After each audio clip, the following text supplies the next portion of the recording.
Sagittarius की energy क्या होगी इस वीक में? सैजिटेरियस के रूहानी मामलात क्या हैं?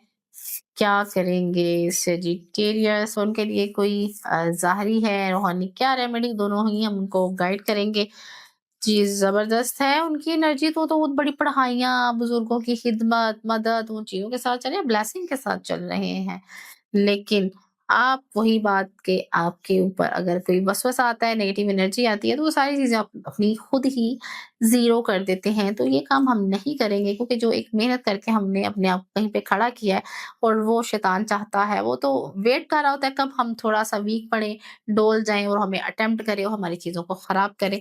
तो हमें भी उसकी चाल को समझना चाहिए। अल्लाह ताला से मदद माँगे, खुद नहीं लड़े शैतान के साथ, अल्लाह ताला से मदद माँगे और बेशक अल्लाह ताला ने बहुत सारे आयात, कलाम हमें कुरान की सूरत में भेजे हुए हैं जो हमें रोज़ पढ़ने चाहिए।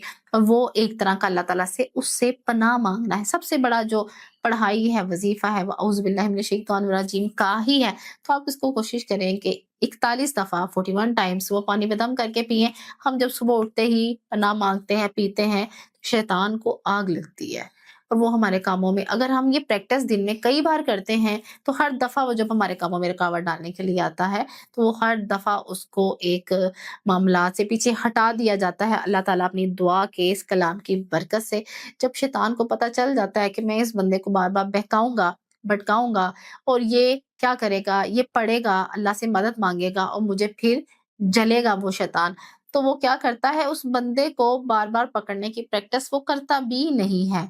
आप अपने आप को उन लोगों में लेके आएँ जो कि अल्लाह ताला से हर वक़्त मदद माँगते रहते हैं।